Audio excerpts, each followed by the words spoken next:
आपने हमेशा से यही सुना होगा कि हमें दूसरों के नोट्स फॉलो नहीं करने चाहिए। इवन मैं भी आपको यही बोलूँगी कि हाँ, हमें दूसरों के नोट्स बिल्कुल फॉलो नहीं करने चाहिए। इसके पीछे का क्या रीज़न है कि अगर कोई बच्चा नोट्स बनाता है और फिर अगर हम उसके नोट्स फॉलो करते हैं तो हमें नहीं पता उसने कौन-सी चीज़ कैसे लिखी है, कहाँ पे वो क्या समझाना चाह रहा है। इसलिए हमें हमेशा खुद से नोट्स बनाने चाहिए। बट यहाँ पे बात आती है कि क्या आप मेरे नोट्स फॉलो कर सकते हो?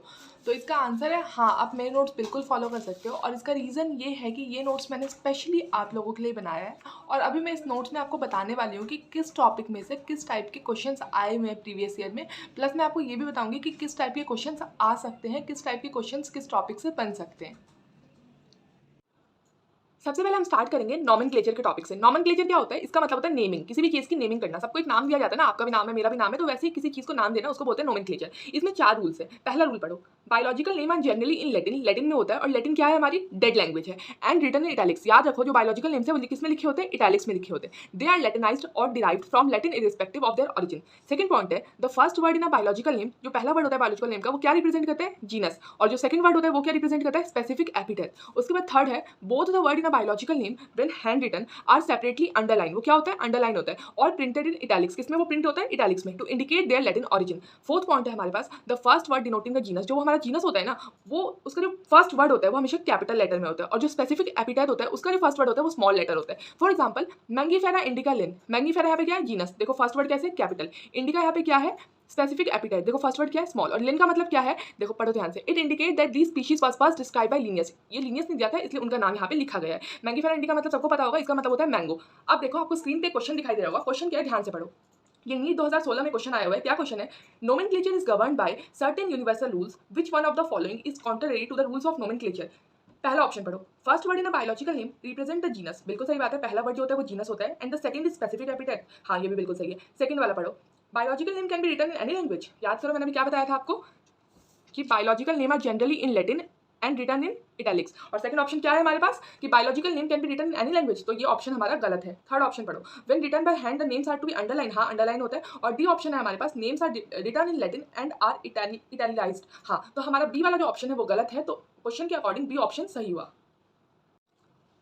इसी के साथ हमारा एक टॉपिक और एक क्वेश्चन खत्म होता है। अब हम आते हैं अपने दूसरे टॉपिक की तरफ। एक बार ये टॉपिक पढ़ो फिर देखना क्वेश्चन कितनी इजी होगा। टॉपिक है हमारा हर्बेरियम। हर्बेरियम क्या है? Store house of collected plant species that are, क्या क्या होते हैं? ये ड्राइड होते हैं, याद रखना ड्राइड होते हैं, प्रेस्ड होते हैं और प्रिजर्व्ड होते हैं। किसके ऊपर? शीट्स के ऊपर। और इन शीट का साइज देख लो क्या होता है? ये होता है शीट का साइज। इस शीट के ऊपर क्या क्या होता है ध्यान से देखना, इसमें से ही क्वेश्चन आता है। क्या क्या मतलब इस शीट के ऊपर देखो क्या क्या होता है। ट्रिक है BCDEFPL, बस आपको इतना याद रखना है, बात खत्म।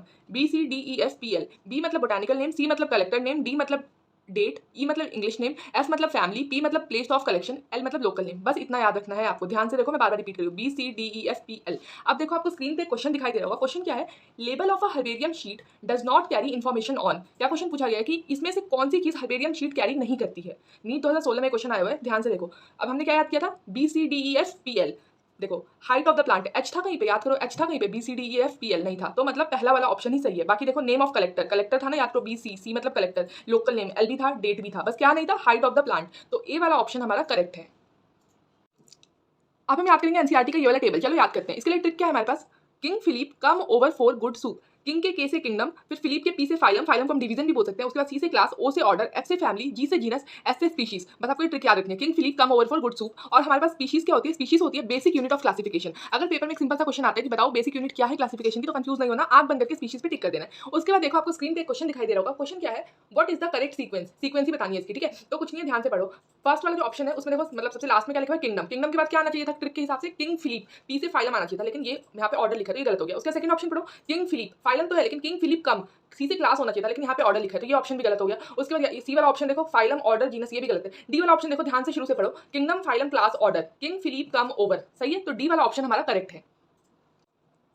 अब हम याद करेंगे एनसीईआरटी का ये वाला टेबल, वो तो हमने याद कर लिया, अभी थोड़ा बड़ा टेबल है, चलो इसको याद करते हैं क्योंकि ये बहुत इंपॉर्टेंट टेबल है। प्रीवियस ईयर में भी इसमें से क्वेश्चंस आए हैं और आगे भी आने के बहुत चांसेस है, तो चलो याद करते हैं। सबसे पहले क्या है हमारे पास?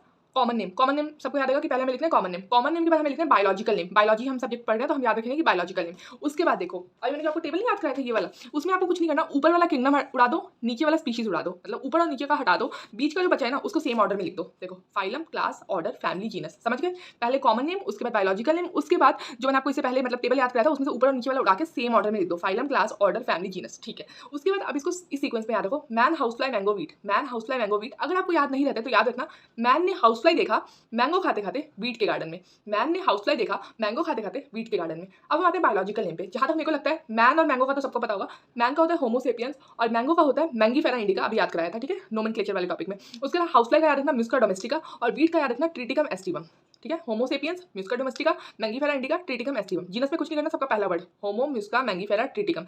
अब आते हैं इन चारों पे कि इन्हें कैसे याद रखना। देखो इसके वजह से मैंने ट्रिक बनाई है। ट्रिक क्या है?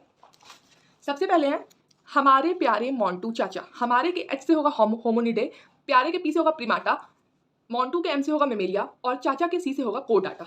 सेकंड वाले के लिए क्या ट्रिक है ये देखो, मुस्कान दिया जलाओ, हिंदी में जो लिखा है उसका कोई मतलब नहीं है, या ध्यान से देखो। मुस्कान के एम से होगा म्यूस्कीडे, दिया के डी से होगा डिप्टेरा, आई से होगा इंसेक्टा, ए से होगा अर्थोफोडा। उसके बाद थर्ड वाला देखो, इसके लिए क्या ट्रिक है, अन्ना सांप देखो आंगन में, मेरा तो कोई मतलब नहीं है। अन्ना के ए से होगा एनकार्डिशिये, एस से होगा सेपेंडेल्स, डाई से होगा डाइकोटलेडन, ए से होगा एंजियोस्पर्म, ठीक है, क्या देगा। उसके बाद देखो लास्ट वाले के लिए क्या ट्रिक है, पापा पापा मैं आऊँ, मतलब पापा कहीं जा रहे हैं तो मैंने उनसे पूछा पापा पापा मैं आऊँ, तो पापा के पी से पोएसी, पी से पोइल्स, एम से मोनोकोटिलिडन, ए से एंजियोस्पर्म। वैसे देखो याद है, आपको याद होगा कि एंजियोस्पर्म इन दोनों में लिखना है, यहाँ पे डाई है तो इसका उल्टा कर दो मोनो, बाकी मैंने आपको याद करवा दिया ये पूरा टेबल।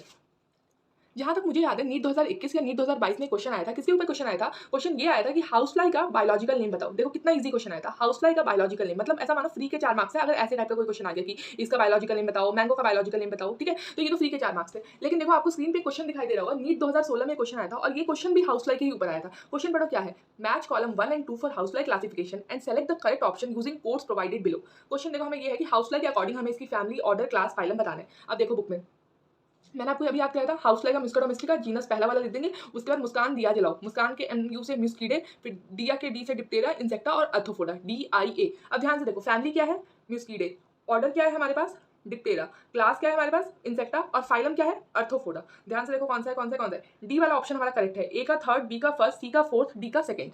तो अगर ऐसे टाइप का कोई भी क्वेश्चन आएगा तो प्लीज प्लीज प्लीज गलत मत करना, फ्री के मार्क्स है, बिल्कुल अच्छे से याद रखना।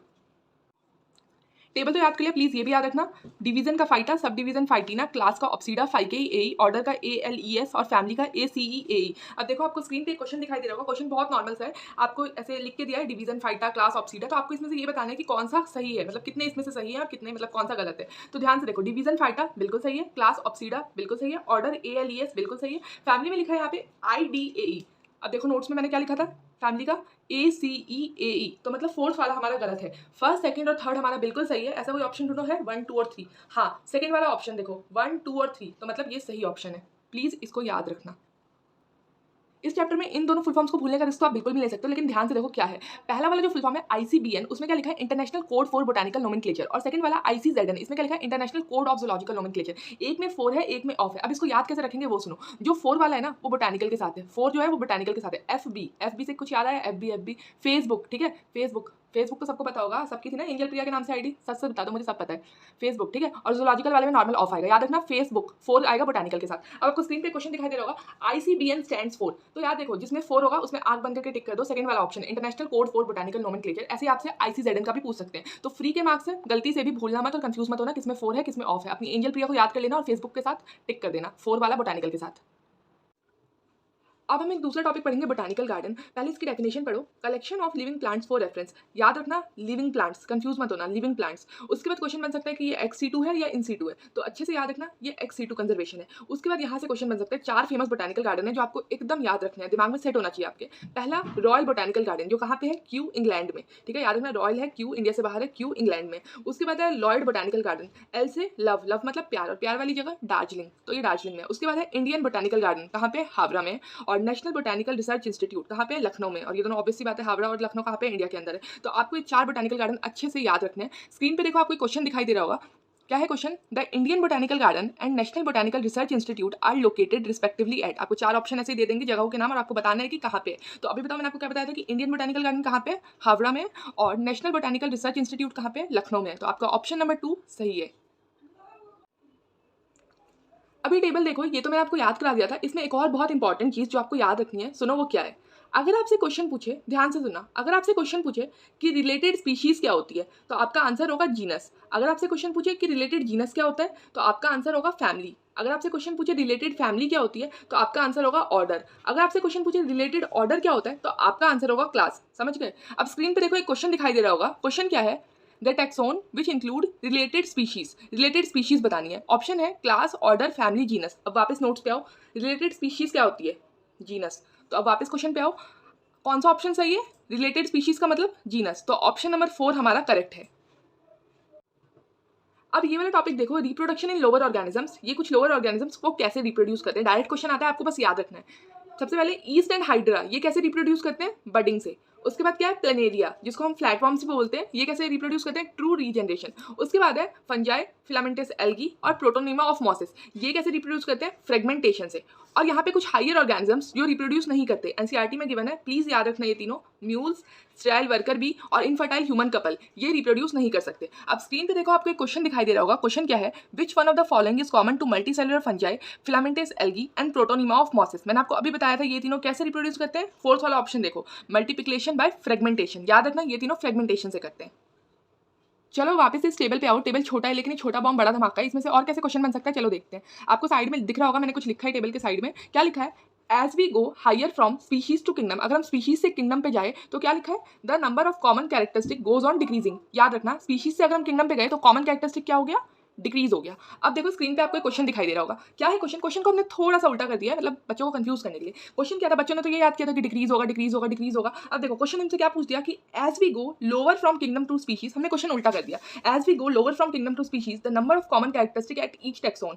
ऑप्शन है goes on decreasing, goes on increasing, remain same, there is no pattern to this. अब वापस से नोट्स पे आओ। अगर स्पीशीज से किंगडम पे जाएगा तो क्या हो रहा था? डिक्रीज हो रहा था। तो अगर किंगडम से स्पीशीज पे आएगा तो क्या होगा? उल्टा कर दो, इंक्रीज होगा। अब वापस से क्वेश्चन पे आओ। जो हमारा क्वेश्चन है किंगडम से स्पीशीज, तो ऑप्शन नंबर बी हमारे पास सही ऑप्शन है, गोज ऑन इंक्रीजिंग। चलो नोट्स के स्टार्टिंग के कुछ पेजेस पढ़ते हैं। सबसे पहले क्या है? Main characteristic of living. Living के 5 कैरेक्टरिस्टिक है। कौन कौन से? Growth, reproduction, metabolism, cellular organisation और कॉन्शियसनेस। जिसमें से मेटाबॉलिज्म, कॉन्शियसनेस और सेल्युलर ऑर्गेनाइजेशन ये हमारी डिफाइनिंग प्रॉपर्टी है लाइफ की, और बाकी के ये दो, ग्रोथ और रिप्रोडक्शन, डिफाइनिंग प्रॉपर्टी नहीं है लाइफ की। ग्रोथ इसलिए नहीं है डिफाइनिंग प्रॉपर्टी क्योंकि ये नॉन लिविंग में भी होता है, अभी मैं आपको आगे बताऊंगी। लेकिन एक और इंपॉर्टेंट चीज सुनो, क्या है? मेटाबॉलिज्म तो डिफाइनिंग प्रॉपर्टी है, सुनो मेरी बात ध्यान से, मेटाबॉलिज्म तो डिफाइनिंग प्रॉपर्टी है। लेकिन अगर आपसे पेपर में क्वेश्चन पूछते कि मेटाबॉलिक रिएक्शन डिफाइनिंग प्रॉपर्टी है, तो नहीं, गलत हो जाएगा। मेटाबॉलिज्म डिफाइनिंग प्रॉपर्टी है लेकिन मेटाबॉलिक रिएक्शन डिफाइनिंग प्रॉपर्टी नहीं है। ठीक है, यहाँ पे देखो, ग्रोथ तो डिफाइनिंग प्रॉपर्टी नहीं है, लेकिन अगर बात करें इंट्रिंसिक ग्रोथ की, अभी मैं आपको आगे बताऊंगी, अगर बात करें इंट्रिंसिक ग्रोथ की तो वो डिफाइनिंग प्रॉपर्टी है। ठीक है, पहले सुनो कि ग्रोथ होता क्या है। It is a irreversible change in number of cell, size of cell. Irreversible word का मतलब क्या होता है? फॉर एग्जांपल, आपने कोई पेपर लिया, उस पेपर को आपने जला दिया, तो क्या आप उसको वापस पेपर बना सकते हो? नहीं बना सकते ना, मतलब एक बार जल गया तो जल गया। तो इसी को बोलते हैं इरिवर्सिबल।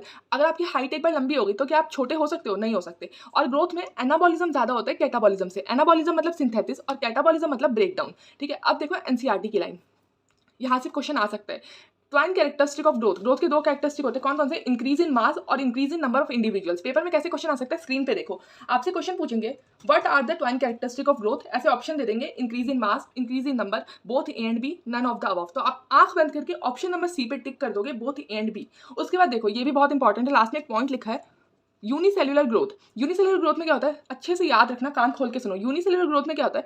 सेल, मतलब यूनिसेल्युलर ग्रोथ में क्या होता है? सेल डिवीजन ही रिप्रोडक्शन भी होता है और ग्रोथ भी होती है। मतलब यहाँ पे ग्रोथ और रिप्रोडक्शन एक ही बात है। यूनिसेल्युलर में ग्रोथ और रिप्रोडक्शन एक ही बात है। रुको मैं आपको एनसीईआरटी में दिखाती हूँ, कहाँ गया? हाँ, ये लाइन देखो, when it come to unicellular organisms like, organisms के नाम भी याद रखना, बैक्टीरिया, यूनिसेल्युलर एल्गी और अमीबा, यहाँ पे reproduction is synonymous with growth, increase in number of cells. ठीक है, अब आप मेरी स्क्रीन पे एक क्वेश्चन देखो, रुको दिखाती हूँ। हाँ, ये क्वेश्चन देखो, growth is synonymous with reproduction for which of the following organisms. अभी मैंने आपको एनसीईआरटी की बुक में ऑर्गेनिजम्स दिखाए थे, कौन कौन से थे? यूनिसेल्युलर एल्गी, अमीबा और बैक्टीरिया। ये तीनों में क्या होता है? Reproduction is synonymous with growth. तो आप ऑप्शन नंबर डी टिक कर दोगे आंख बंद करके। आपको ये लाइन मतलब अच्छे से याद होनी चाहिए, एनसीईआरटी की एक एक लाइन इंपॉर्टेंट है। अभी मैंने आपको बताया था कि यूनिसेल्युलर वाले में ग्रोथ और रिप्रोडक्शन एक ही बात होती है। अब मल्टी सेल्युलर देखो, इसमें ग्रोथ और रिप्रोडक्शन अलग अलग चीज होती है। ये एक्सक्लूसिव इवेंट होते हैं, मतलब डिफरेंट टाइम पे होते हैं। ग्रोथ अलग चीज है, रिप्रोडक्शन अलग चीज है। अब देखो प्लांट ग्रोथ, प्लांट ग्रोथ बहुत इंपॉर्टेंट है, इसमें से पेपर में क्वेश्चन आ सकते हैं। कैसे आ सकते हैं वो बताती हूँ, पहले सुनो। In plant this growth by cell division occur continuously throughout their life span. ठीक है, और एनिमल में क्या होता है? ये जो ग्रोथ होती है ना, तब तक ही देखी जाती है, only up to a certain age. ऐसा तो है नहीं कि मतलब शेर बढ़ ही रहा है, बढ़ता जा रहा है, बढ़ता जा रहा है, जिराफ जैसा बन गया, नहीं ना, एक एज तक ही उसकी ग्रोथ होती है। However cell division occur in certain tissue, क्या करने के लिए? To replace lost cell. अब मेरी स्क्रीन पे देखो, आपको एक क्वेश्चन दिखाई दे रहा होगा, इस टाइप से आपसे क्वेश्चन पूछ सकते हैं कि बताओ growth by cell division occur dash in plant and dash in animals. तो आपके पास ऑप्शन रहेंगे, ठीक है, चारों ऑप्शन आपको स्क्रीन पे दिखाई दे रहे होंगे, तो आप आराम से टिक कर सकते हो कि प्लांट में कैसी होती है? कॉन्टिन्यूसली, और एनिमल्स में कैसी होती है, only up to certain age. ठीक है, तो आप ऑप्शन नंबर ए पे टिक कर दोगे। उसके बाद लास्ट में देखो इंट्रिंसिक ग्रोथ, मैंने आपको बताया ना कि इंट्रिंसिक ग्रोथ एक डिफाइनिंग प्रॉपर्टी होती है। देखो लिखा हुआ है this is the defining property of life, और ये कौन सी ग्रोथ होती है, growth from inside of the body of living organisms. ये लिविंग ऑर्गेनिजम्स में होता है। ठीक है, इसको हम बोलते हैं इंट्रिंसिक ग्रोथ। अब हम बात करते हैं एक्सट्रिंसिक ग्रोथ की, growth from outside of the body of organism. ये किसमें होती है, नॉन लिविंग में होती है। अब ये लाइन ध्यान से पढ़ो, एनसीईआरटी की डाइट लाइन है, बहुत इंपॉर्टेंट है। Non living object also grow if we take increase in body mass as a criteria for growth. ये 3 एग्जांपल दिए हुए हैं, mountains, boulder, sand mounts. For example आपने कोई रेत का पहाड़ बनाया, आपने उस पर और रेत डाली, तो मतलब ग्रोथ होगी, समझ लो, नॉन लिविंग की भी ग्रोथ होगी, तो इसलिए हम उसको डिफाइनिंग प्रॉपर्टी नहीं मानते। अब आपको स्क्रीन पे क्वेश्चन दिखाई दे रहा होगा, ध्यान से देखो क्या है question, growth can not be taken as a defining property और feature of living organisms because, option number C देखो क्या लिखा हुआ है, non living thing also growth. आप इस पर टिक कर दोगे, ऑप्शन बिल्कुल करेक्ट है। ग्रोथ को हम इसलिए डिफाइनिंग प्रॉपर्टी नहीं मानते क्योंकि नॉन लिविंग भी ग्रो करता है। अब आओ नोट्स पे, एक क्वेश्चन है, growth and reproduction is same thing in, growth और रिप्रोडक्शन किसमें सेम थिंग होती है। अभी याद करो, मैंने आपको बताया था ग्रोथ और रिप्रोडक्शन एक ही बात होती है। रुको दिखाती हूँ, इसमें देखो, in unicellular cell division is both growth and reproduction. तो ग्रोथ और रिप्रोडक्शन एक ही चीज होती है, किसमें, यूनिसेल्युलर में। तो अब देखो ध्यान से, पी मल्टीसेल्युलर है, ह्यूमन मल्टीसेल्युलर है, पाइनस मल्टीसेल्युलर है, सिर्फ क्या है, यूनिसेल्युलर, ये, तो ये ऑप्शन करेक्ट हो जाएगा। उसके बाद हम बात करते हैं रिप्रोडक्शन की। रिप्रोडक्शन सबको पता है क्या होता है। उसके बाद ये 2 टाइप्स के होते हैं, एसेक्सुअल और सेक्सुअल। ये मेन मोड है रिप्रोडक्शन का, किसमें, लोअर ऑर्गेनिजम्स में, और सेक्सुअल हम सबको पता है ये वेरिएशन देता है, consider as reproduction in true sense. ठीक है, अब ये वाला पेज देखो, मैंने आपको ये तो याद करा दिया था, ठीक है, कुछ नहीं करना, बस याद रखना है। ठीक है, डायरेक्ट क्वेश्चन आएगा। उसके बाद हम बात करते हैं मेटाबॉलिज्म की। मेटाबॉलिज्म क्या होता है, sum total of all the chemical reactions occurring in our body. हमारी बॉडी के अंदर जितनी भी केमिकल रिएक्शंस होती है उन सब के सम को ही हम मेटाबॉलिज्म बोलते हैं। ठीक है, और एक और चीज याद रखना, अभी मैंने आपको याद कराया था कि मेटाबॉलिज्म डिफाइनिंग प्रॉपर्टी होती है लेकिन मेटाबॉलिक रिएक्शन डिफाइनिंग प्रॉपर्टी नहीं होती। ठीक है, उसके बाद अब देखो, all living organisms are made up of chemicals. ठीक है, this chemical constantly being made and change into some other biomolecules. Thousand of chemical reactions और metabolic reactions occurring inside all living organisms. हमारे अंदर हर वक्त केमिकल रिएक्शन चलती रहती है। और एक और बहुत इंपॉर्टेंट चीज जो आपको याद रखनी है, ये सेल है, ठीक है, इसके अंदर भी मेटाबॉलिक रिएक्शन होती है, मतलब इन विवो में भी होती है, और इन विट्रो मतलब टेस्ट ट्यूब, और टेस्ट ट्यूब के अंदर भी रिएक्शन होती है। तो स्क्रीन पे क्वेश्चन देखो, क्वेश्चन क्या लिखा है कि metabolic reaction take place, A option है in vivo, sorry, A option है इन विट्रो, बी ऑप्शन है इन विवो, सी ऑप्शन है बोथ ए एंड बी, और D none of the above. तो आप ऑप्शन नंबर सी पे टिक करोगे, इन विट्रो और इन विवो दोनों में हमारी मेटाबॉलिक रिएक्शन होगी। ठीक है, metabolic reaction can occur in both living and non living condition. Cell के अंदर भी होगी और सेल के बाहर टेस्ट ट्यूब में भी होगी। ठीक है, लेकिन टेस्ट ट्यूब वाली क्या होगी, लिविंग रिएक्शन। उसके बाद देखो, हम आते हैं यहाँ पे, ये लाइन भी एनसीईआरटी के डायरेक्ट याद रखना, स्टेटमेंट में आ सकते हैं कि कौन सी स्टेटमेंट ट्रू है, कौन सी स्टेटमेंट फॉल्स है। ध्यान से पढ़ो, no non living object exhibit metabolism, metabolic reaction in test tube is neither living nor non living. अब देखो, सेलुलर ऑर्गेनाइजेशन, ये भी हमारा क्या है, बताओ बताओ, ये भी हमारा डिफाइनिंग प्रॉपर्टी है। याद करो, मैंने आपको याद कराया था एमसीसी, मेटाबॉलिज्म, सेलुलर ऑर्गेनाइजेशन और कॉन्शियसनेस, ये हमारी डिफाइनिंग प्रॉपर्टी है। पढ़ो क्या लिखा है, cell is the basic unit of life. ठीक है, हम सबको पता है, all organism are composed of cell, ये भी हमें पता है। अब ये देखो कंफ्यूजिंग वाली line, metabolic reaction inside cell is defining feature. अभी मैंने आपको क्या बता रही है, मेटाबॉलिक रिएक्शन डिफाइनिंग फीचर नहीं होता, यहाँ पे तो डिफाइनिंग फीचर लिखा है। ध्यान से पढ़ो क्या लिखा है, metabolic reaction inside cell. Metabolic reaction अगर सेल के अंदर हो रही होगी तो इसको हम डिफाइनिंग फीचर बोलेंगे, क्योंकि inside cell it is known as metabolism. समझ आई बात, सेल के अंदर मेटाबॉलिक रिएक्शन को हम क्या बोलते हैं, मेटाबॉलिज्म। और याद करो, मैंने बताया था कि मेटाबॉलिज्म डिफाइनिंग प्रॉपर्टी होती है, कंफ्यूज नहीं हो रहे ना। Metabolic reaction inside cell is defining feature. ठीक है, inside cell it is known as metabolism. और एक और चीज याद रखना, metabolic reaction is not defining feature, नहीं होती, हम सबको पता है in test tube, but surely living reaction. Defining feature नहीं होता लेकिन श्योरली लिविंग रिएक्शन होता है। उसके बाद देखो कॉन्शियसनेस, कॉन्शियसनेस कुछ नहीं होता, एनी एक्सटर्नल चेंज इन, मतलब कुछ भी हो सकता है, फिजिकल, केमिकल, बायोलॉजिकल। ठीक है, कॉन्शियसनेस का मतलब ही क्या होता है, रिस्पॉन्स करना। कॉन्शियसनेस का मतलब रिस्पॉन्स करना। All living organism show consciousness, prokaryote, eukaryote, unicellular, multicellular. ठीक है, हर मतलब all living organism show consciousness. ठीक है, उसके बाद एक बहुत इंपॉर्टेंट चीज, मतलब ध्यान से देखो, आपको याद रखनी है, सेल्फ कॉन्शियस वर्ड जब आएगा ना, आपको सिर्फ इंसानों को याद करना है। Human being is the only organism who is aware of himself. समझ रहे हो मैं क्या बोल रही हूँ। स्क्रीन पे क्वेश्चन देखो, एक क्वेश्चन दिया हुआ है, which of the following is self conscious. कौन सा इनमें से सेल्फ कॉन्शियस है। ऑप्शन है आपके पास ह्यूमन बीइंग, ठीक है, सैलमेंडर, कैट, हाउस फ्लाई। तो आपका ऑप्शन नंबर ए करेक्ट होगा। और मतलब आपको अगर बहुत सारे ऑर्गेनिजम्स के नाम दे देना, कि मतलब बहुत सारे ऑर्गेनिज्म 10-15, और आपको पूछे कि बताओ इसमें से कितने ऑर्गेनिज्म सेल्फ कॉन्शियस हो गए, आपको कंफ्यूज होना ही नहीं है। सिर्फ एक ऑर्गेनिज्म है, मतलब सिर्फ ह्यूमन बीइंग है जो सेल्फ कॉन्शियस होता है, बाकी कोई सेल्फ कॉन्शियस नहीं होते। प्लीज याद रखना, सिर्फ ह्यूमन बीइंग होते हैं जो सेल्फ कॉन्शियस होते हैं, बाकी कोई नहीं होता। अब देखो, ये एनसीईआरटी की डाइट लाइन है, इसमें से भी क्वेश्चन आएगा। ठीक है, बताती हूँ कैसे आएगा। The most obvious and technically complicated feature of all living organism is this ability to sense their surrounding, मतलब अपनी सराउंडिंग को सेंस करना और इन्वायरमेंट को, and respond to this environmental stimuli which can be physical, chemical और biological. ठीक है, बहुत ऑब्वियस और टेक्निकली कॉम्प्लिकेटेड फीचर क्या है लिविंग ऑर्गेनिज्म का, रिस्पॉन्स करना। अब आपको देखो स्क्रीन पे मैं आपको क्वेश्चन दिखाती हूँ, देखो आपको दिख रहा है क्वेश्चन, क्वेश्चन आया डायरेक्ट एनसीईआरटी से क्वेश्चन आया है, the most obvious and complicated feature of all living organism is. चारों ऑप्शन दिए हुए आपके पास, ध्यान से देखो कौन सा होगा। देखो देखो जल्दी बताओ कौन सा हो सकता है। हाँ, ऑप्शन नंबर 1 देखो, the ability to sense their surrounding और एनवायरनमेंट, सेंस करना अपने एनवायरनमेंट को और उसके मतलब फिर रिस्पॉन्स करना and respond to this environmental stimuli, और ये कैसे भी हो सकता है, फिजिकल, केमिकल, बायोलॉजिकल। तो ऑप्शन नंबर ए हमारा करेक्ट होगा।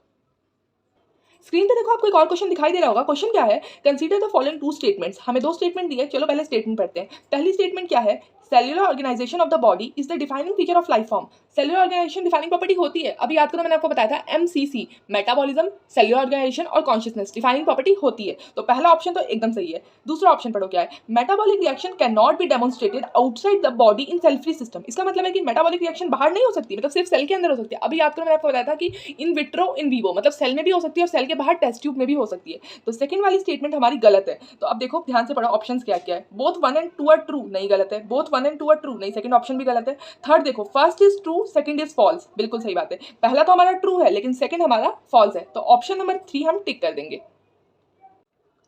अब ये वाला पेज देखो, अर्नस्ट मेयर कौन थे, डार्विन ऑफ 20th सेंचुरी, याद रखना। उसका number of species that are known and described range between कितना था, ये डाटा प्लीज याद रखना, 1.7 to 1.8 मिलियन। उसके बाद ये तो कुछ नहीं, क्लासिफिकेशन, टैक्सॉन, कैटेगरी, इनकी तो आपको बस डेफिनेशन याद रखनी है, इस टाइप में क्वेश्चन आ सकते हैं। ठीक है, यहाँ पे एक चीज देखो, स्टेप्स इन टैक्सोनॉमी, 4 स्टेप है, कैरेक्टराइजेशन, आइडेंटिफिकेशन, फिर उसको क्लासीफाई करते हैं, फिर उनकी नोमेनक्लेचर, मतलब उनको नाम देते हैं। तो क्वेश्चन आ सकते हैं कि बताओ पहला स्टेप क्या है टैक्सोनॉमी में, तो आपको याद रखना है कैरेक्टराइजेशन। इस वाले पेज में से मैंने आपको ये फुल फॉर्म्स याद करा दी थी, नोमेनक्लेचर के रूल्स भी बता दिए थे। बस एक चीज याद रखना, ये बाइनोमियल नोमेनक्लेचर किसने दिया था, कार्ल लिनियस ने। डायरेक्ट क्वेश्चन आ सकता है, प्लीज प्लीज प्लीज याद रखना। तो ये रहा हमारा फलों का राजा आम, खाने में तो सबको पसंद है, लेकिन प्लीज इसका नाम याद रखना, इसका नाम है मैंगीफेरा इंडिका। ठीक है, उसके बाद ये देखो, ये तो डेफिनेशन है, उसके बाद मैंने आपको ये टेबल तो याद कराई दिया था। अब ये वाला पेज देखो, इसमें कुछ नहीं है। मैंगीफेरा इंडिका मतलब मैंगो, सोलेनम ट्यूबर से मतलब पोटैटो, पैंथरा लियो मतलब लॉयन। यहाँ पे जो ये पहले वाले वर्ड्स हैं, मैंगीफेरा, सोलेनम और पैंथरा, ये क्या है, ये जीनस है। और ये जो दूसरे वाले वर्ड्स हैं, इंडिका, ट्यूबरसम और लियो, ये क्या है, ये स्पेसिफिक एपिटाइट है। इसमें आपको एक और चीज याद रखनी है कि जीनस का जो पहला लेटर होगा वो हमेशा कैपिटल होगा, और स्पेसिफिक एपिटाइट का जो पहला लेटर होगा वो हमेशा स्मॉल होगा। देखो मैंगीफेरा में एम बड़ा, आई छोटा, एस बड़ा, टी छोटा, पी बड़ा, एल छोटा। अगर आपने ऐसे नहीं लिखा तो गलत हो जाएगा। फिर देखो, each genus may have one or more than one specific epithet representing different organisms। एक जीनस के पास एक से ज्यादा भी स्पेसिफिक एपिटेट हो सकते हैं, but having morphological similarities, but morphologically वो सिमिलर होंगे। फॉर एग्जांपल पैंथरा का दूसरा स्पेसिफिक एपिटेट क्या है, tigris, and Solanum include species like nigrum melongena. Human beings का साइंटिफिक नेम क्या होता है, अभी मैंने आपको एक टेबल में याद किया था, ह्यूमन बींग का साइंटिफिक नेम होता है होमो सेपियंस। उसके बाद देखो जीनस, जीनस क्या होता है, group of related species. Related species से कुछ आपको याद है, मैंने आपको अभी बताया था कि अगर रिलेटेड स्पीशीज होगा तो जीनस होगा आंसर, अगर रिलेटेड जीनस होगा तो फैमिली होगा, अगर रिलेटेड फैमिली पूछेंगे तो ऑर्डर होगा, अगर रिलेटेड ऑर्डर पूछेंगे तो क्लास होगा। ठीक है, तो यही है इसका मतलब, ग्रुप ऑफ रिलेटेड स्पीशीज। उसके बाद देखो, पोटैटो और ब्रिंजल दो अलग अलग स्पीशीज है। ठीक है, 2 different species, but both belong to genus, लेकिन एक ही जीनस से बिलोंग करते हैं। कौन सा जीनस है वो, सोलेनम। उसके बाद देखो, पैंथरा लियो क्या होता है, lion, Panthera pardus leopard, Panthera Tigris tiger, लेकिन इनके जीनस बिल्कुल सेम है तो ये अलग अलग, लॉयन, लेपर्ड, टाइगर, लेकिन इनके जीनस सेम है। क्या है जीनस, पैंथरा।